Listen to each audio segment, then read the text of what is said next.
is it, class? The fresh air of a real Vermont mountain. Breathe it in. A real camping adventure. Just listen to the gorgeous symphony of nature. Beethoven couldn't have composed anything more majestic. And you just can't match this on YouTube or on some sound effects album. Just take a moment to really listen. You can all listen to me taking a leak. After 7 hours in the Widener van, my bladder's about to explode. I'm guessing so is Indy's. That is just inappropriate. Really kind of boorish, Connor. Well, not to get too literal, but wild boars are known to populate these mountains. I'm with Connor. About time to walk the dog, as they say out here in the wild wooded nature. No offense to you, Indy. The proverbial urinary extravaganza. Guys, go off in the woods if you must, and do your leaky thing, but keep your pee to yourself.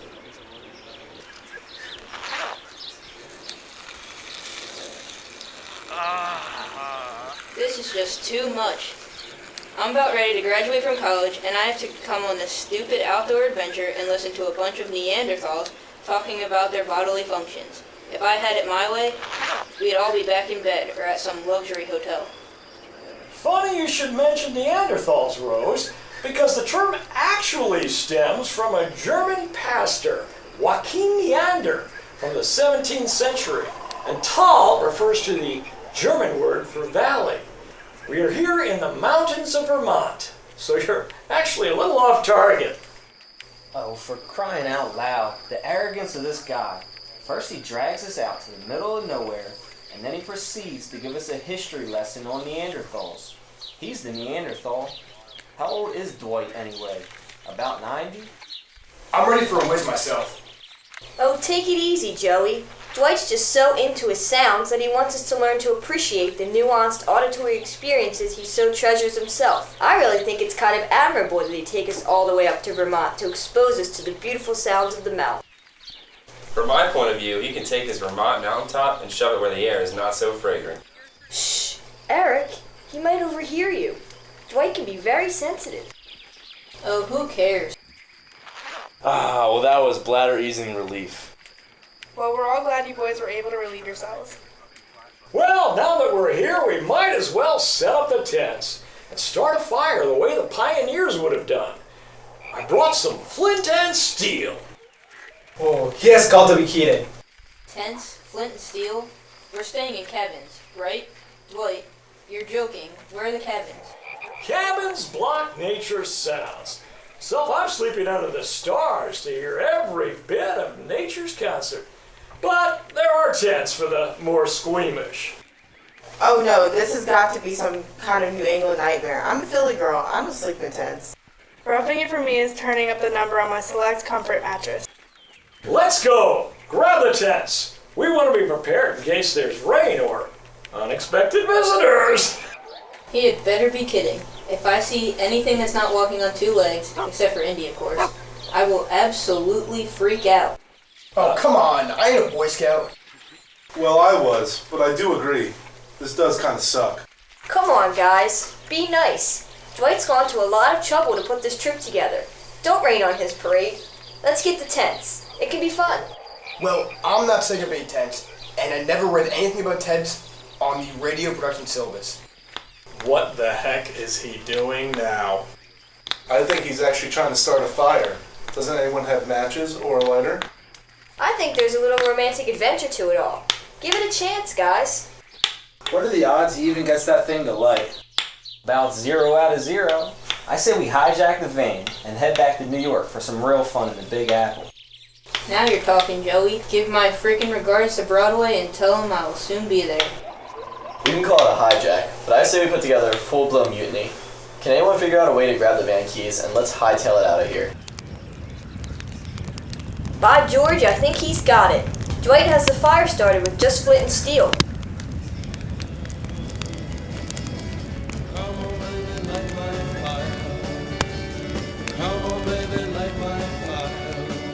Now that has got to warm up those morose spirits.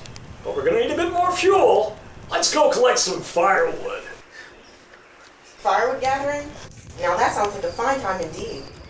Actually, Dwight's right. We do need wood. What we have here will never get us through the night. So we're really going to try to spend the night out here? Well, we must have had some vague notion that this was in the cards when we spent the last jillion hours heading up I-95. I think that was a jillion and a half, Connor. Let's go, team! Hi-ho!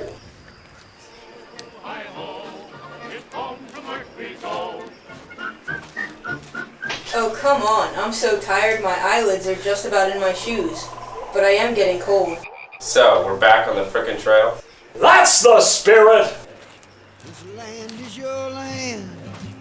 This land is my land. From California. What was that?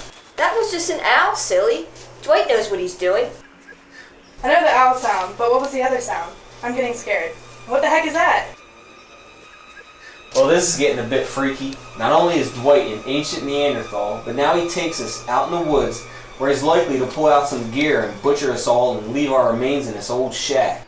Cut it out, Joey. You're going to scare everyone to death. Ah, yes, the old Pittman place. Dates back to 1746.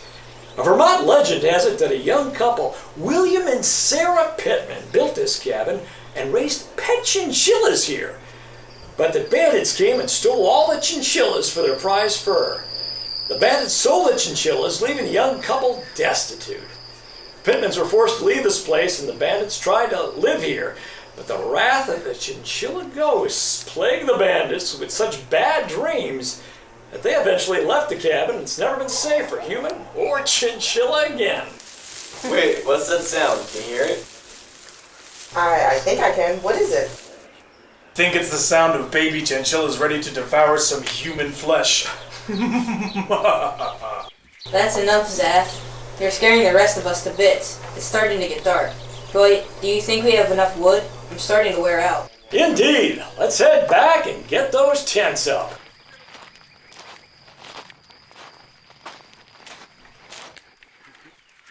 Here we are at last. Let's get the tents up. How do we do it? That's up to you guys. I'm sleeping under the stars. Well, this should be a piece of cake. Well, wouldn't I pay for a comfy bed in the Holiday Inn? While we're dreaming, let's make it a Hyatt. I was a Girl Scout. I should be able to figure this thing out. I think this doohickey attaches to that thingamajig. I was an Eagle Scout. The secret is that this bobber goes through the gizmo. Doesn't this thingy go by this thingy?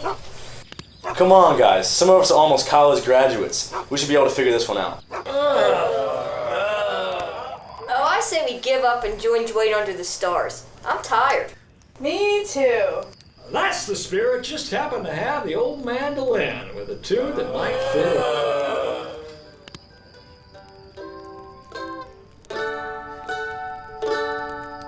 The sun is surely sinking down, and the moon is slowly rising.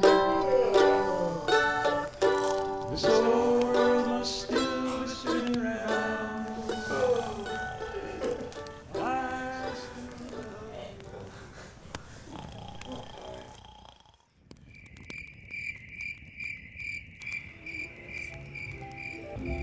Moonlight in Vermont, I see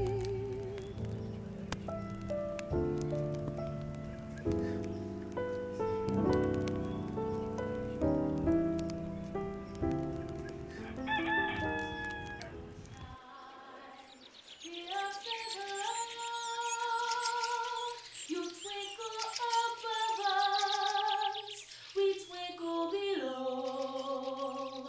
Good morning, starshine. You lead us along, our harmony as we sing, our early morning singing song. Dimmy what do we dimmy a la la lo lo. Saba city saba ruby abanaba lili lo lo. Ruby abanaba city abanaba early morning singing song.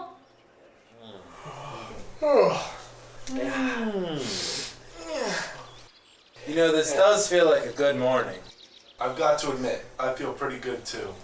Actually, I feel pretty refreshed. Not so bad. Vermont invigoration. See, I told you guys. Dwight does know what he's doing. I guess you're right, Maria. Maybe we were a little harsh on him. By the way, where is Dwight anyway? I think you said something last night about washing up in the river in the morning. Well, I think the river is this way. Hey guys, glad you made it. The water's great. Give it a try. Not fair, Dwight. I have to admit, the water feels pretty refreshing. It kinda does. If you listen carefully, you'll hear that what's refreshing is the sounds of nature. It's like every plant, every insect, every breeze is part of one great orchestra. That's what makes teaching Comms 265, radio and audio production so great. It's the majesty of sound. No, Dwight. For once you're wrong. What makes Comms 265 radio production so great is the majesty of one special professor. Oh, shucks. Let's hear for Dwight. Come on, gang, give me a D. D. Give me a W. W. Give me an I. I. Give me a G. G. Give me an H. H. Give me a T. T. What's that spell? That spells the joy of Widener and our trip to Vermont. Dwight. Oh, shucks, guys. You're the real joy. You and the sounds that enrich us all. Now it's back to the van. We have a semester to finish. Do we have to go? Yeah, do we? I can't keep you all to myself. Widener and the world are waiting for you. You and Radio Magic. Ain't no mountain high, ain't no valley low, ain't no river wide enough, baby. If you need me, call